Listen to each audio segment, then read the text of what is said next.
Here we go on a Friday. Well. Go Warriors and go Hoosiers. Go Santa Clara Broncos. We see you too. But man, did I speak it into existence? Is there any doubt that the Golden State Warriors are listening to this YouTube channel? Is there any doubt that Bob Myers' final act as a general manager is to leave me with the parting gift that is Trayce Jackson-Davis on a day where, let's face it, the Warriors were in the headlines and creating a lot of confusion, right? I mean, do you like the Chris Paul deal? Do you like the first-round draft pick? A lot of people got those into the categories of, I really don't know. Well, it just so happens, and this is where I have to be a little cautious and not try to oversell you on what Trayce Jackson-Davis could do, but the one player that I am most familiar with in all of college basketball is the player that the Warriors came back around, and with the second to final pick of the second round, Trayce Jackson-Davis is now a Golden State Warrior. The only thing I can tell you is that I think more than anything else, Damon, do you like him to the Warriors because you went to Indiana? Do you like him to the Warriors because this is a player that you rooted for and know well? Or is there really a fit there? And this is why I like the pick.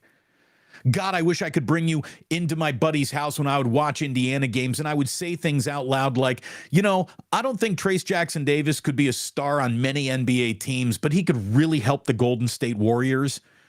I think he's a great fit. I think he's a great fit for the Golden State Warriors. I really do. I think Trayce Jackson-Davis, if you're looking, everyone needs a player comp. Here's my player comp. Kevon Looney. How well has Kevon Looney fit with the Golden State Warriors? I think Trayce Jackson-Davis can very much be a Kevon Looney type of player for the Golden State Warriors. He's got impeccable footwork. He's got a great work ethic. He's mentally tough. He's mature. He is coachable. And when I get over to the Warriors press conference today, that's one of the things I want to talk to Trayce Jackson-Davis about, his coachability. Mike Woodson talked about how great of a coach relationship he had with his player.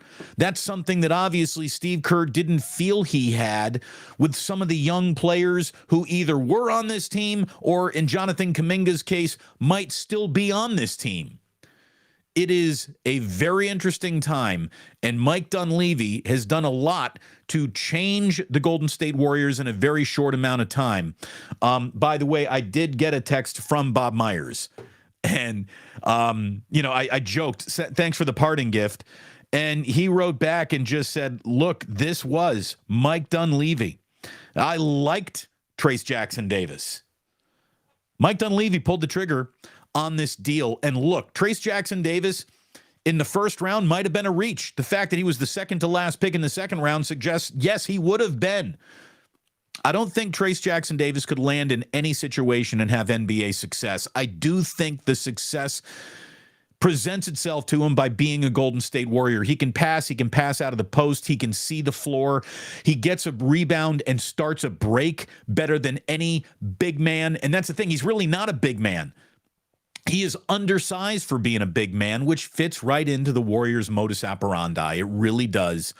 So we're going to talk about the scouting report for him, the scouting report for Podziemski, and I was saying Podziemski last night. I guess it's more Gem. We'll find out today officially at that Warriors press conference. And this, by the way, boys and girls, is why it's not quite the Whiskey Pull Friday that I promised it to be. We have here Eric Johnson saying, Whiskey Pull Friday when the Plus is juiced by 11:30. Here's the deal. Because of this Warriors press conference, I can't get a little half-cocked with you on the air today. I got to keep it sober, got to keep it professional. And so, I'm also not going to be wearing the Indiana t-shirt to the press conference. Had to wear it here, though. Won't be wearing candy stripes to just demonstrate my professionalism. Hey, capital J journalist for a day, right? Speaking of capital J journalists, I got a question about Uncle Nick coming by. He's coming by, but after the live show, we're taping something, and I'll drop that on you later today. So look for me and Nikki Friedel coming down the block together a little bit later on this afternoon. Shout out Says Nathan Hyatt, happy we got Pod. Shout out to Broncos and Damon. We're happy that you got your Hoosier. Luke saying, Damon, you called it. Mike Dunleavy delivered. I think he's a fit. I think he is a fit.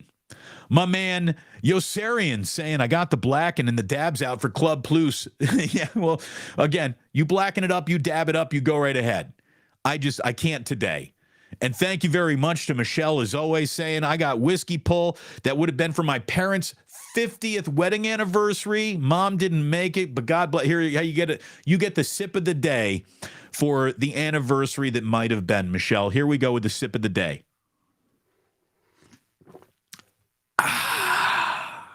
Ooh, that's good coffee.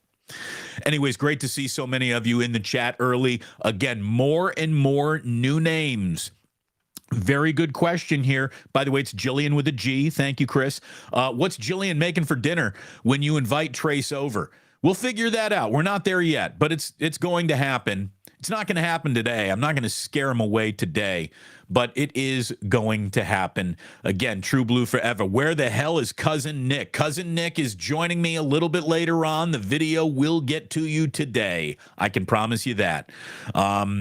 This is an interesting time for Warriors fans. There's a lot of confusion about how you're supposed to feel about the Chris Paul trade and, Brandin Podziemski. Let's go ahead and start with the scouting report on the young man from Santa Clara, the Warriors' first-round pick, because I'm going to be totally honest. I don't watch much Santa Clara basketball. I haven't seen much of him at all. I'm not going to sit around and evaluate a player that I don't know much about. This is why, by the way, I feel good about Trayce Jackson-Davis, because I know probably more about him than anyone in San Francisco who's not working for the Golden State Warriors. And I probably know more about him than anyone working for the Golden State Warriors, if we're just being honest. No one's watched more reps. No one's watched more games. But anyways, when it comes to Podziemski, I saw the write-up of him on the ESPN breakdown, and it says, look, this was from early March when it said, it's hard to find a more productive player in college basketball over the past 10 games.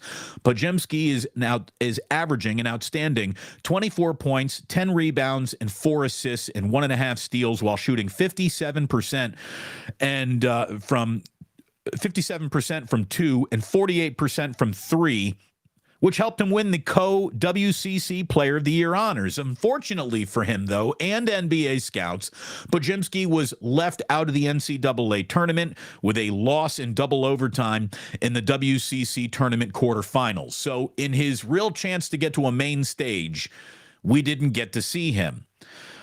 He shot 45% for 3 on the season, but he's much more than that, seeing a significant amount of time in offense handling pick and roll in isolation and pushing in transition or coming off screens. He's smart when opening off hesitation moves, splitting or rejecting ball screens, and passing on the move, but he's seen his production drop off fairly dramatically against better competition this season, shooting only 43% from inside the arc. In other words, when really good teams were playing Santa Clara, they had one concern, and it was him. So they focused all of their defensive efforts on him, and his stats suffered when he played better teams. That doesn't necessarily instantly project well to the NBA because he's going to be playing against better competition, but he's never going to be anything other than a wide open shooter when he's on the floor for the Warriors. He really won't be. He's not going to be where your focus lies.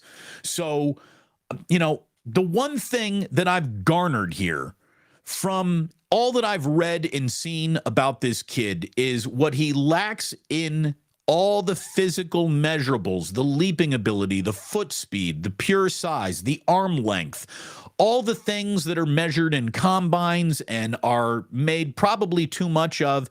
It seems like the Warriors, if I can be so bold, in Podziemski, drafted themselves a basketball player.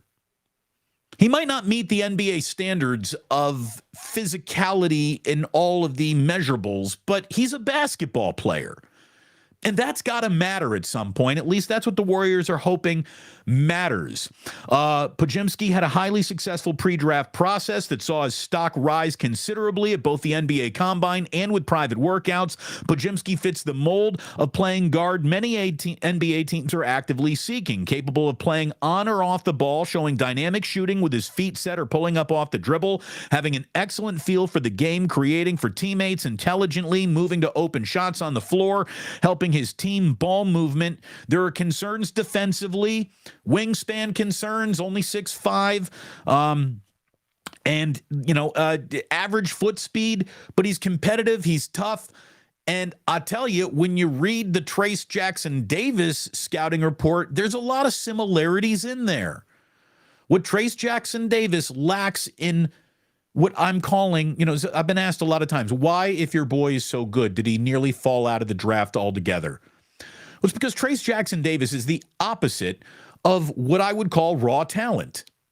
Number one, he's 23. Number two, he's a little Tyrannosaurus Rex. He's got short arms. He is undersized at the position of an NBA front court player, which a lot of NBA teams just look at and go, no thanks. The Warriors have won championships with undersized front court players, so it doesn't bother them as much. What he does have is a feel for the game of basketball, a ton of reps playing at high leverage competition. And look, he was an All-American. And he turned himself into an All-American with hard work. He wasn't born to be an All-American. He turned himself into that as the son of a former NBA player, as a kid who's coaching for a former NBA player and NBA head coach. He's playing for Mike Woodson in Bloomington. And Mike Woodson did an awful lot to bring the very best out of Trayce Jackson-Davis in his senior year. And that, again, is coaching. That's responding to coaching. It's knowing your limitations, playing to your strengths, playing away from your weaknesses. This is where Trayce Jackson-Davis matters. This is where he matters for the Golden State Warriors. The scouting report on the ESPN profile said, and look, the scouting report on the ESPN profile is pretty darn accurate. It's not inaccurate. And I'm going to suggest that if there's some accuracy here, maybe they're projecting a decent player in Podziemski as well. Because here's the scouting report. Trayce Jackson-Davis turned himself into an All-American and legit NBA prospect as a senior, leading Indiana in points, rebounds, assists, and blocks. No other big man in college is more dangerous pushing the ball off the defensive glass, passing out of the post, or creating out-of-dribble handoffs. Does that sound like a guy who could do something with the Warriors? Giving him a unique versatility, projecting him to an NBA game when paired with his impressive explosiveness off 2 feet and timing as a shot blocker. Again, he's got short arms, but there was a stretch of basketball games where he was averaging like 5 blocks a game, and they were Big Ten games. That's when he's playing a 7-footer and Zach Edey at Purdue. Jackson-Davis isn't a prototype for what the NBA is looking for from a big man. He lacks great size, true. Length for a center position, true. He exclusively plays and hasn't shown any floor spacing potential in his 4 years of college. That is true. He's not made a single three-pointer, and he's shooting under 70% from the free throw line in every season. That's also true. I'll say this. For a guy who's not a great free throw shooter, I've never seen him miss a big free throw. Take that for what it's worth. He's a winner. He's producing and holding his own defensively. He is best producing his own defensively are his best shots at convincing an NBA team he's worthy of guaranteed money on draft night. So the Warriors end up taking Patrick Baldwin Jr., trading him to the Wizards as part of that Chris Paul Jordan Poole trade, and they get back the pick that became Trayce Jackson-Davis. Robert Bryant saying here, look, Steph will be 38 by these time, get any playing time. Well, hopefully not. Hopefully not. These need to be, for the Warriors to work as they're currently built, the Dunleavy Dubs, they're going to need minutes out of both draft picks for this to come together. And how many rookies get to go out in a second unit and play with a future Hall of Famer? And this is where, after a night of sleeping on it, The Chris Paul deal looks a little bit better. Jordan Poole running a unit with Podziemski and Trace Jackson Davis, Jonathan Kuminga. I don't think I like that. Chris Paul doing it, I think I see some potential there. I want to thank our sponsors before we go any further. My man Ike. You're looking for a delicious sandwich this Friday, this Saturday, this Sunday, really any day of the week. Get yourself to Ike's for a sandwich that is second to none. Godfather sauce. Don't be shy. I like a little extra Godfather sauce on just about any sandwich I get from Ike's. I think this weekend I am going to get an Ike's, and I think I'm going to go back to my roots. I think I'm going to get a Jamie Sirewich the next time I'm at Ike's. It is a delicious sandwich. You choose whatever works for you. I think I'm going back to a Jamie Sirewich. I want to tell you that the next time you're in the mood for a cheeseburger, get yourself to the Inner Richmond on Balboa and 4th. You'll find my friends at Uncle Boy's. Uncle Boy's is a San Francisco original owned by San Franciscans. It's local, and it is a great place to go and pick up your burger on your way to lunch, on your way back home for dinner. Get your burger. They got a nice little outdoor situation, little outdoor dining situation there. It's a small, teeny tiny counter space restaurant, so you can't really eat in there, but if it's a nice day, it's a great place to grab lunch and sit outside. Get the onion rings and the lumpia. Uncle Damon knows how to order at Uncle Boy's. And when you are at the bar bellying up next, I want you to order a little blackened whiskey. If the bar doesn't have any blackened whiskey, tell them to get some. You need to pick up a bottle of blackened whiskey at Bevmo. You'll be very happy that you did. It's delicious. It's versatile. It's smooth. It's also got a little sting in it, like any good whiskey still does. Smooth and sting all at the same time. That's what I'm looking for. It's great neat. It's great on the rocks. It's great in a cocktail. Versatile. Like Trace Jackson Davis, if you don't mind me saying. Thanks so much to all of our Plus sponsors. We could not do it without you. It's just really simple. We could not do it without you. Sporticus. Again, we're getting into the chat a little bit before we even slide on into Club Plus today. Don't underestimate Chris Paul's ability to teach and mentor young players. This has been a recent need for the Warriors. Yeah, I mean, getting the most out of their young players has been a blind spot for this team. The young player they got the most out of was Jordan Poole, and half Warriors fans were never satisfied with that. There's an awful lot of wait and see. There's an awful lot of wait and see with the Golden State Warriors, and after a night of sleeping on the Chris Paul trade, and I still got people today reacting to a video that I put out instant Chris Paul reaction. I had to run and take the car in for some service, and as soon as my show ended here, the Chris Paul Jordan Poole trade was announced, and I just went on YouTube Shorts and said it's real simple. I'm never going to like trading a 24-year-old who hasn't even scratched the surface of his potential still for a 38-year-old who is injured at the most inappropriate times, and that usually means playoff games. I'm standing by that. I'm standing by that. I never am going to like trading for someone who's 14 years older at the end of their career when someone is at the beginning of their career, but I understand why it happened. I'm not here for the amount of money being saved. I don't care. I don't care about Joe Lacob's money.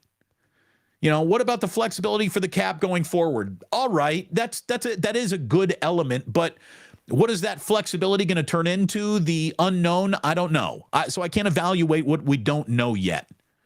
For me to like this Chris Paul trade, in the vacuum of just next year, because it's impossible to evaluate this beyond next year, right? How much beyond next year does Chris Paul even have? For me to like the Chris Paul trade to the Warriors, 3 things must come true. Number 1, prove to me that he's going to be happy accepting his new role. Chris Paul, who's never done anything but start an NBA game, isn't starting on opening night next year. Are you telling me that? That's part of his new role. He's coming off the bench and he's good with it. No problems as far as Chris Paul is concerned. I want to see it before I just believe it. Number 2, Prove to me that after accepting his new role as Steph Curry's understudy and captain of the second unit, that is going to give him an avenue to have a healthier year.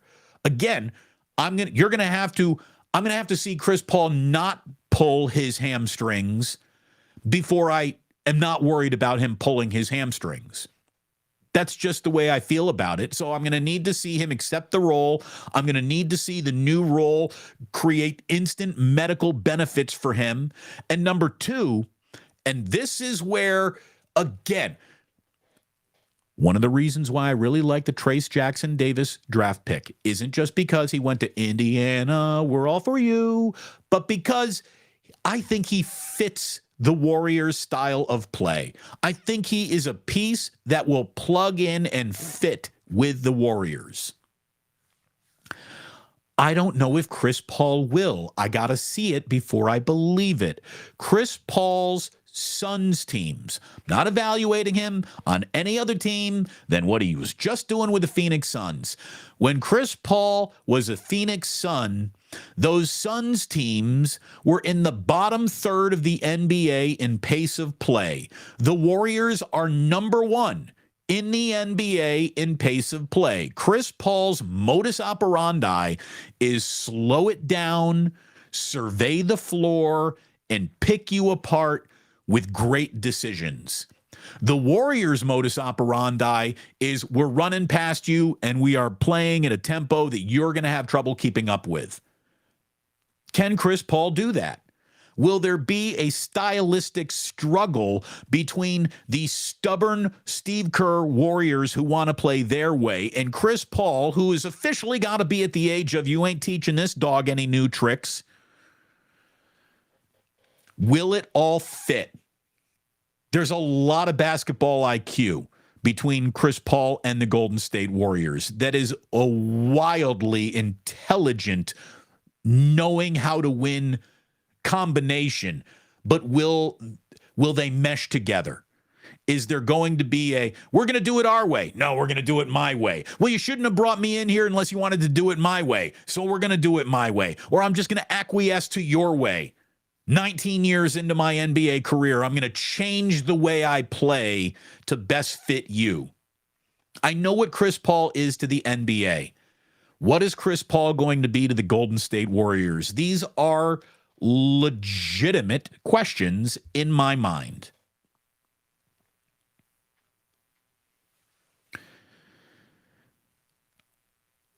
And look, I'm upset that Jordan Poole had to go.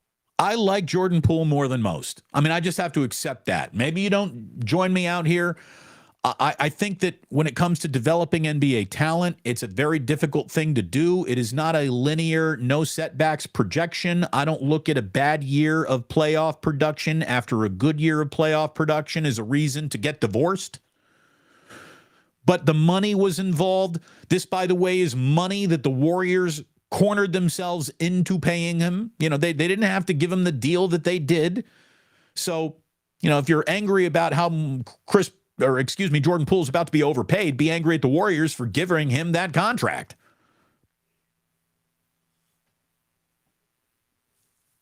By the way, there's also this, just in terms of the Warriors' watchability.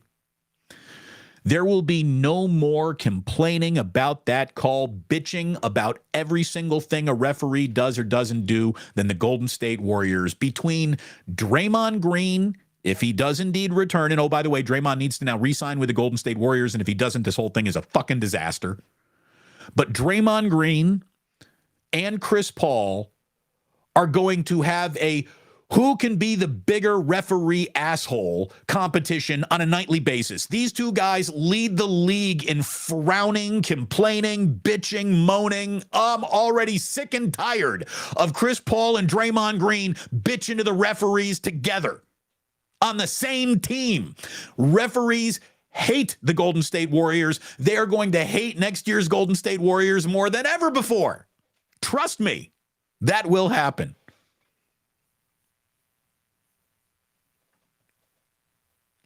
Chris A. just dropping in here. Damon, so true. So true. It really is. It really is. They are going to bitch and moan about everything. They're going to blame referees for missed free throws. You watch. They're going to be pricks. What do I like about the Chris Paul trade? I kind of went through this yesterday when we did an emergency show right around the Warriors pick. Thanks to all of you who tuned in for that. Thanks to all of you who are new and in here today for maybe even your first Damon Bruce show live on YouTube. We got more people in here than we usually do, so I thank you very much. All of you, if you're not subscribing, please subscribe. At the very least, hit that like button on the way out the door. We'd love it if you did that, and it would mean an awful lot. And, our first jingle jangle of the day comes from my man Yosarian. Thank you very much. A slow bench versus fast starters might work in terms of a little bit of a stylistic changeup. Yosarian, maybe you're right. That's a great observation. Maybe it is a little, we hit you with this style of play early, then we hit you with this style of play, and now you're going, are they playing man-to-man? Are they playing zone? It's a little bit of a changeup in the middle of a game. Now we're going to run some full court at you. Now we're going to run a trap. Now we're going to run the half court. I like it. Okay, I hadn't even really thought of it that way. Maybe that is the way it's going to go. Chris Paul throwing lobs to Kuminga, Andrew Wiggins, and Trayce Jackson-Davis. I like that. I like that. What I like is that you have in Jordan Poole going to Chris Paul replaced mistake-prone for better decisions. I like that. How many more games are the Warriors winning if they're turning the ball over less 5 times a game? Call it 5 turnovers, call that 10 points. If you're taking 10 points off the other team's average on a near nightly basis, how many more games are the Warriors winning right there in that move alone? I'd like to think it's significant, but really in my mind right now, as the Warriors are built, if they had to go play today, are they what? Is this a lateral team in terms of where they were last year to this year? Are they winning 4 more games? Are they winning 5 more games? Is it a 10-game difference? I don't know. I got to see it with my own 2 eyes. I got to see it work before I believe in Chris Paul's ability to totally change his stripes 19 years into his career. Brandin Podziemski turning out to be a contributor. Trayce Jackson-Davis becoming the fit that I think he could be for this team. It's not going to be smooth, but it could happen, and you hopefully have everyone pointed in the right direction around that All-Star break. I'm going to miss Jordan Poole, though. I'm going to miss Jordan Poole. I really am. I liked him. He was fun to watch. He was frustrating to watch at times, but the kid had wiggle on him. I think he's a real NBA player. You gave him a start, and he gave you 25 and 5 last year.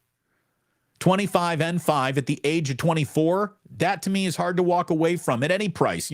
Joe Lacob's going to save $100 million. I don't give a shit. Do you realize that $100 million is only a tenth of $1 billion? Like $100 million. And by the way, when it comes to $1 billion, the Warriors are worth Dallas Cowboys money. Like, there's no amount of money that you can spend on this team, a player, and luxury tax where Joe isn't coming out miles ahead of where he was in the very first place. I understand it's a business. You want to make prudent financial decisions. I'm just living in the new world. After being told you can put it all on the Underhills tab, you're now telling me that I can't get a lobster sandwich and a lobster sandwich? It's a little bit of a change. I'm going to have to get used to it. Financially responsible Golden State Warriors. Ugh! I want hookers and cocaine and a big night in the club every single night. Reasonable spending. Ugh. Another reason why I think I'm having trouble wrapping my mind around Chris Paul is because I loved to hate Chris Paul. Now that he's a Golden State Warrior, am I going to finally be like, I get it. I appreciate him so much. And every little dastardly deed is done in the name of winning the night. And I get it now. And he's not the total prick that I thought he was. And I mean that as a basketball player, not as a person. I don't know Chris Paul, the person, at all. But as a basketball player, he was first team All-American, can't stand him. All the time. So maybe now I'll develop that acquired taste, that appreciation what can't be argued at all by anyone is that the Warriors still really lack size. They're about as small of an NBA team as you're going to find in a league that has now decided to get bigger. They didn't necessarily get bigger in this draft, drafting, an undersized guard from Santa Clara, or at least a normal sized guard from Santa Clara, shall we call Podziemski, and an undersized front court player in Trayce Jackson-Davis. But if they got two basketball players, screw physical measurables. If they're basketball players, well, hopefully it translates quickly. They pick up what the Warriors are putting down, and they see the matrix in a way that Kuminga hasn't really seen it, that Jordan Poole kind of created the illusion that he saw it at times. Maybe these guys see the matrix as the Warriors want it run, and it all works and it fits together, and Kumbaya is the style of the day. But I'm never going to apologize for not liking moving a 24-year-old for a 38-year-old. All the mitigating circumstances around it should be secondary to you just traded away 14 years, by the way, is a full NBA career if you're lucky enough to play in the NBA for 14 years. They just gave 14 years away of Jordan Poole for 1 year of Chris Paul and more financial flexibility. Now, if Chris Paul equals a title and a championship, it'll all be worth it, and throw out the future, and who cares? And Steph got one more, and that's all that matters. I don't know how much better they are today. Are they a little bit better? You can talk me into it. I don't know. I guess that's the beauty of sports. We will find out together. They save $100 million. I don't care. Again, the Warriors are worth what the Dallas Cowboys used to be worth. Now the Dallas Cowboys are worth what, General Motors used to be worth, for goodness sakes. But that's a $7 billion basketball team. Probably 8 by the time I finish this sentence. These values just keep on growing up. Joe Lacob is never going to lose a dime owning the Golden State Warriors. Believe me. I don't care what he spends. I don't care if this year's team costs $700 million. He's coming out so far ahead every day, every night of the week. It's not even funny. Tim Bontemps, talking about financial responsibility and flexibility, he wrote that Chris Paul has a $30 million expiring contract compared with the 4 years and $140 million left on the Poole extension. That removes a significant chunk of money from Golden State's future books as the Warriors navigate the harsher penalties of big spending teams imposed by the league's new CBA. It also is going to allow them to add a $30 million a year player 2 years from now if, it's one and done with Chris Paul.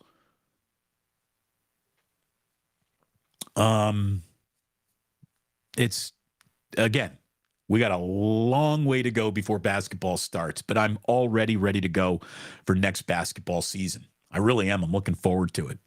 A couple of other things here on a mostly basketball Friday, indeed. Did you see there were 3 G League players that went in the top 5? Overtime Elite pays its players about $100,000 a year. They give them classes with real-world application. So, these Overtime Elite players are hopefully learning about managing their finances and managing the trappings of NBA fame more than they're studying, political science or calculus or whatever your initial first-year, liberal arts degree gets you in college. These guys are getting tutored in a 4-to-1 student-to-teacher ratio, apparently is what Overtime Elite has, that gives them insurance and how to, a chance to go in the top 5. I mean, the game is changing. The game is changing. 3 G League players go in the top 5 in this draft. A blue blood school can give you more exposure on TV, help you grow your brand, and with name, image, and likeness, probably pay you more than that $100,000. Not everyone, but I'll tell you right now, Trayce Jackson-Davis at Indiana, there were rumors that he was making about $600,000, $700,000 a year in his last couple of years at IU. Getting paid more than the governor of the state of Indiana. Well, and he should. He was more important than the governor of the state of Indiana in Indiana. So there are new paths to the NBA, and then you saw once again the European invasion is not ending. It's growing. A lot of Frenchmen now in this league. We got the San Antonio Spurs. Oh. I did hear a quote. Victor Wembanyama, by the way, talks an awful about like, how the universe is talking to him and through him. He's a little space cadet-y from early impressions. But when he was asked about what he's looking forward to in Texas more than anything else, becoming a Texan, moving to the state of Texas, Victor Wembanyama said, "I've heard an awful lot about breakfast tacos. I'm interested in that." You will love breakfast tacos. I haven't met a person who doesn't. So, Victor, c'est bon, breakfast taco. I want to give credit to a guy named M. Grads, who I saw this on Twitter, because in the second round, you saw a name that you might have been familiar with a couple of years ago, but he plummeted. Amani Bates, who was the number one player coming out of high school, the number one player projected for the NBA draft a few years ago. He went to Memphis, cashed out at Memphis, did not play well, went to Central Michigan, and played a little bit better than in Memphis, but not so well that he regained that status that he had in high school. MGrad says Amani Bates was on the cover of Sports Illustrated as a sophomore in high school, and the media told us that he was better than KD and LeBron at that age.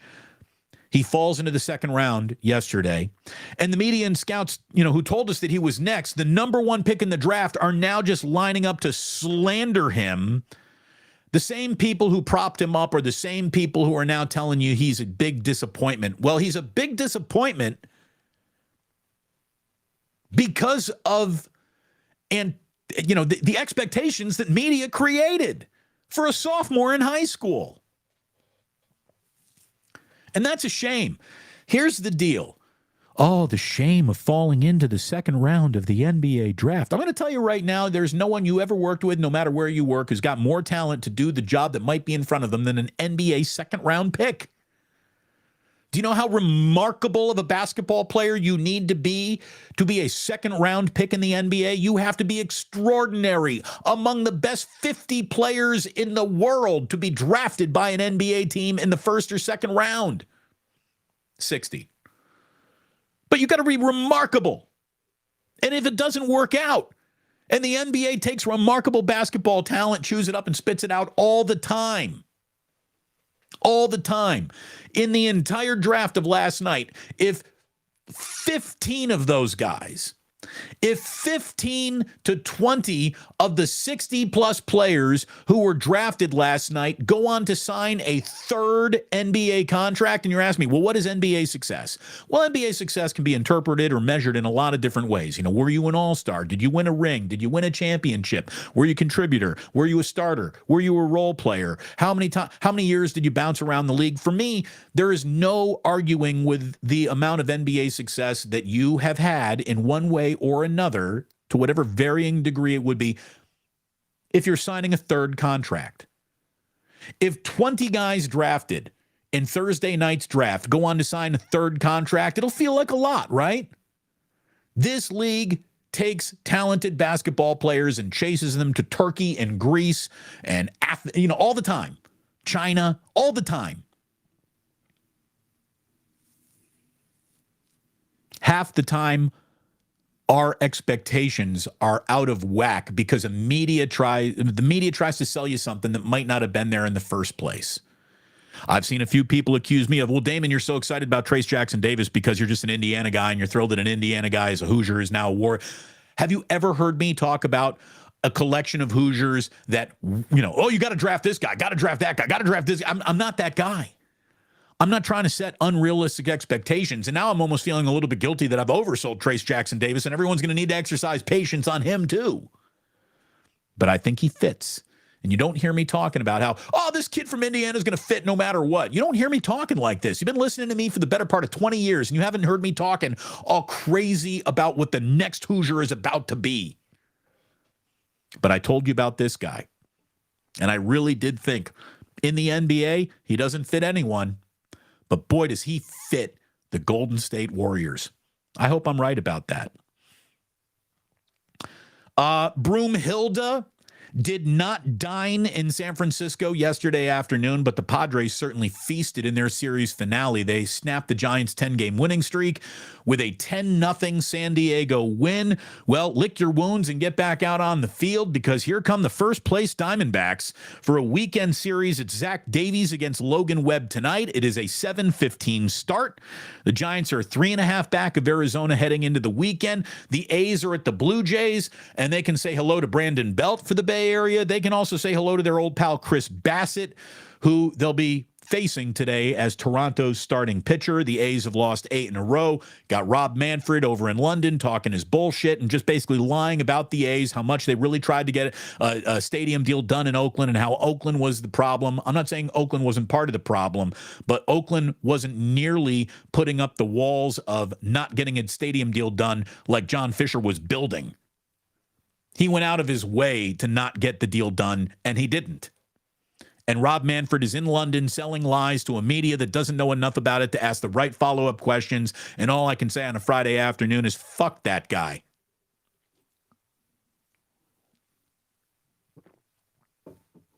It's been a great week. It's been a great week of growth here on the Plus. It's been a great week of interaction. I think we've dropped some good videos. You've responded to them, and I thank you so very much for doing that. The podcast is broken back into the top 25 in American podcasts in the topic of sports.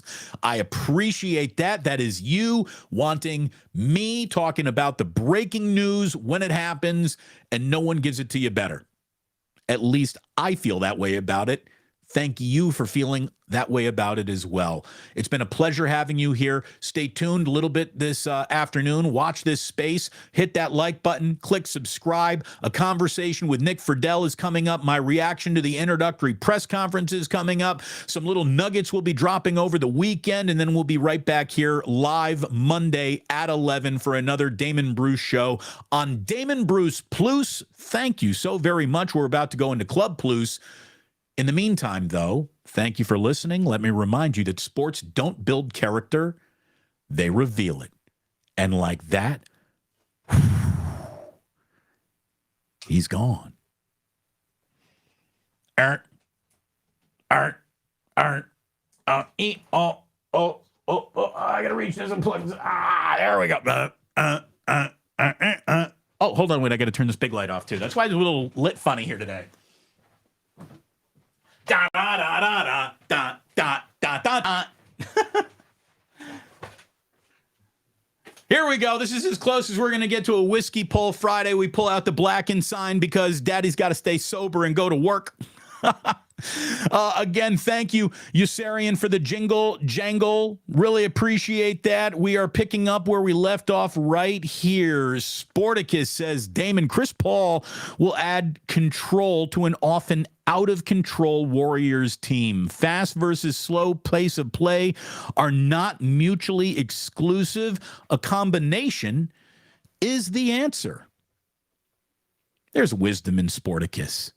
And there's an awful lot right about that. Playing fast, slowing it down, it should not be mutually exclusive. It's just that pace of play.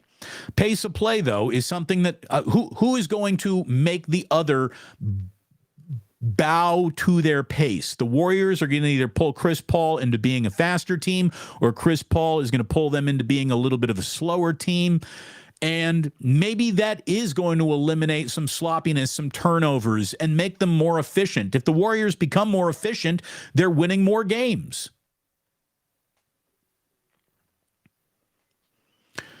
Coach Sacido says Jordan Poole will be a major NBA talent in the next 2 to 5 years. I agree. I think he's kind of a major talent right now. He scores impressively for a guy who was not, the number one option on the Warriors. And when he was asked to be a number one option, he was pretty good. I mean, he's 24. I think Jordan Poole's going to average 28, 30 points a game in the next couple of years with the Wizards. I think he's going to be an all-star. He's not going to play much defense, but he's going to be an all-star. T from the 203 says, Damon, that emergency show last night was great. Thank you very, very much. Smash that like button. Indeed. Thank you very much. Hit that like button. RIP Cougar Rebel getting aggressive. Hit that motherfucking like button. Thank you. Thank you very, very much.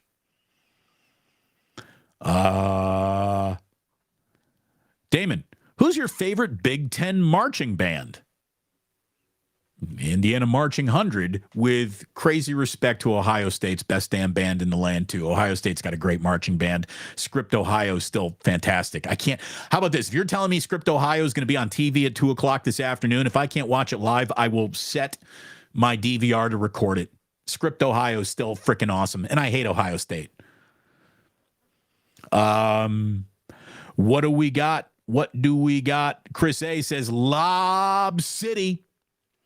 With Jonathan Kuminga and Wiggins, could be Lob City 2.0, hopefully with greater success when it's all said and done. Warriors still need to address that big man. Indeed, Raj D. They still need to get a little bit more size, and the size doesn't even have to come in the form of a center. I think they need another wing still. It will be really interesting to see what Chris Paul, Draymond, Steph Curry, Klay Thompson can do to pull players to take less money and take the opportunity that comes with being a Golden State Warrior. Let's see what kind of recruiters these guys turn into. Let's see what they turn into. Otis Bird, our fearless chat room leader, says, Otis Bird, I'm going to miss Jordan Poole as well. He was exciting to watch, and he was a guy the Warriors could rely on to play every game when the vets had load management nights. Yeah, I mean, Jordan Poole, again, people called him soft. Larry Krueger calls him soft. Didn't like contact going to the rim. Well, he was so soft, I believe he started 92, well, didn't start, but he played 92 games last year, all games in the regular season and the playoffs. You know, he was out there. He was available. If part of your best abilities is availability, he's got abilities, man. But they clearly gave up on him. And Mike Fuss, another new name. Hello, Mike, and welcome to the show. Damon, I think the Warriors are worried that Poole has become Ben Simmons, unsalvageable. No. What I do think is true, though, is that they fell out of love, and they might have fallen out of like, and Draymond Green won the battle and the war. If he does sign with the Golden State Warriors, he will have gotten what he wanted, and I don't know if wanting Jordan Poole on the team long-term is something Draymond wanted anymore. T from the 203 asks, did you see the Saudis are buying into a stake in the Washington Wizards? I did see that. And where that story more is coming. You're going to watch more foreign investors drop the kind of money that greedy sports teams can't say no to. And if you got any problems with compromising where your money comes from, it's going to be harder and harder going into business in sports, because there's going to be a lot of questionable money getting thrown at teams. And there's no doubt about that. RIP Cougar Rebel with a very good point here. I don't think it was about Jordan's abilities or the money. It was more about team chemistry. I don't think he was liked by the Hall of Fame players. That might be part of it. I think that is a part of it. So it's going to be. Look, I think it's a little bit of an indictment on those older guys too. You know, Jordan Poole, he's got a really good work ethic. He talks an awful lot of shit, which is just everywhere you look in the culture of basketball. So that shouldn't rub you the wrong way. Who talks more shit than Draymond Green? So maybe it's one of those, you didn't like him because he reminded you too much of yourself. You know, opposites attract. Sometimes if there's too much similarity, it gets a little rough. By the way, Mike drops a super chat on that Ben Simmons thing. See, no, I think Ben Simmons is a mess. Like, Jordan Poole had an up and down year after the Draymond incident, but I don't know how much the Draymond incident really played into that. I don't think he's mentally weak. I just think he had a bad year, which a lot of 24-year-olds are bound to have in a league that makes it hard to just do nothing but get better at all times. What are you doing? I'm getting better again today. Well, how about tomorrow? Yep, I got better again that day too, and then better again and better again and better again, and I never had to step backwards, and there was nothing but progress in front of me in perpetuity. Players don't develop like that. I'm always going to be rooting for Jordan Poole. I can't root against him. East Bay Ricardo. Hopefully Chris Paul can become part of the answer. Look, I hope you're right, East Bay Ricardo, and thank you so much for the jingle jangle. Again, everything goes into the war chest. Wait till we start promoting this bad boy. What might happen then? What might happen then when we start promoting this channel, for goodness sakes? When we actually do some marketing. Look out. By the way, we are 5 subscribers away from the 6,000 subscriber club.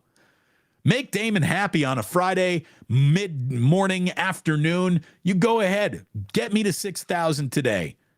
Get me at 6.0. Get me at 6.2 by Monday. Let's keep this sucker growing, baby. It's exciting. It's exciting. I got to put my phone down at times. I'm like, man, I'm watching too much.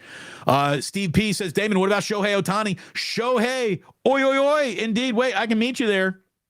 No, wait, hold on. Oi, oi, oi. Did we get that out? Did that happen? We're going to have Ohtani Tuesdays again next week. We'll be documenting the greatest living baseball player, the greatest baseball player possibly of all time. T from the 203 with the least controversial statement you'll ever see on the internet. Breakfast tacos rule. Hell yeah, they do. Who doesn't love a breakfast taco? Rockin' flavor, rockin' New Era 84. Taco, taco. Jennifer Lopez, taco, taco burrito, taco, taco. If you want to give me your money. Taco flavor kisses. God, that's the greatest South Park episode, I think, of all time. It really is. I got to get out of our home studio because Miss Jillian has a little work to do today. And, you know, since she is bringing in the lion's share of the money these days, unless anyone really wants to drop a huge jingle jangle on me right here, like a 6-figure jingle jangle, in which case I'll be like, honey, I need to stay on the air. But I gotta get going. Oh, the F. John Fisher Brigade. I'm sorry I missed all that. That's always a nice place to hop into. An awful lot of that. Let's see what else we got. Oh, we want to thank everyone who is dropping jingle jangles. B. Paul, D. Bruce, best in the business. Thank you, B. Paul 30. It's nice to see you in here all the time now. I'm getting used to seeing your name. I like that. I'm used to seeing so many of these names, and there's so many new names. So many new names in the chat. People who I've not heard of or just started hearing about them last week, and now they're popping back in again and again and again. And thank you very much for being a part of this. And to be a part of this, to really be a part of this, it's not just sitting and watching. Jump into that chat, make some friends, be part of the little community that we're building over here. And for the algorithm, you go ahead and you hit that like button. It would help Damon very, very much. And as I've asked you in the past too, like let's say you can't sit through an entire show, don't turn it off. Just leave it running. Walk away from your computer, open up another tab, just mute it, but leave it running. Make that algorithm happy, happy, happy, happy. Jordan's mouth wrote checks his play couldn't cash. Maybe that's a part of it. I just want to leave you with this right now. Just want to leave you with this right now. If Draymond Green swings at Trayce Jackson Davis, one thing I can promise you about Trayce Jackson Davis, he is swinging back. He's swinging back. Look, if anyone sucker punches you and you don't go into full DEFCON 1 mode, to me, that's a little bit of a defect in a competitor. What I didn't like about how Jordan Poole is how he just went sack of mashed potatoes after we saw that video. And I don't care if Draymond's bigger or caught him off guard. You get up off your feet and you go right after Draymond and you start punching him in the nuts if you have to. Like, Draymond Green, you go ahead and you take a swing at Trayce Jackson Davis. He will meet you in the fucking alley. And that is why I think Draymond's going to like Trayce Jackson Davis. He's going to see a fighter right there.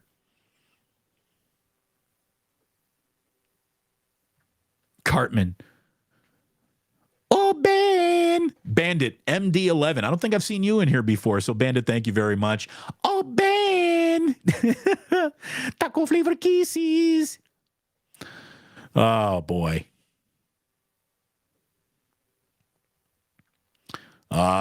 Question here comes from Red Sun 72. Again, another new name. Hello, welcome. Please subscribe. Please like. Damon, Rocky from Hayward, did you hear that the Dubs may look into Brooke Lopez? Is Brooke Lopez going to look into a veteran's minimum? There's going to be a lot of guys that they're going to look into, and that guy's going to say, I can make more money somewhere else, and I'm at the point in my career where the last big paycheck might mean more to me than trying to chase anything. So we'll see. But Brooke Lopez as a Warrior, yeah, sure, I'll take that. That would help a size issue for sure. The size issue is continuing to grow here on Damon Bruce Plus. Let me see if we got 5 more just in the last few. Oh, we're at 5,999. 5,999. One more of you. You hit that subscribe button. One more of you. We will be at 6,000 before we even say goodbye right here. Let's see if we can do it before we officially say goodbye. Actually, I'm looking at the time right now, and I told Jillian I'd be out of here to give her a little cushion to get in here. And that's what you do when you're working from home, baby. That's what you do when you're working from home, when you're working with your wife, when you're being a good teammate, and that's what we're trying to be. And hopefully the Warriors drafted themselves 2 really good teammates in Podziemski and Trayce Jackson-Davis. A new look Dunleavy Warrior team is materializing in front of us. I'm looking forward to watching it. I'm glad that you were looking forward to watching today. Thank you so much for doing so.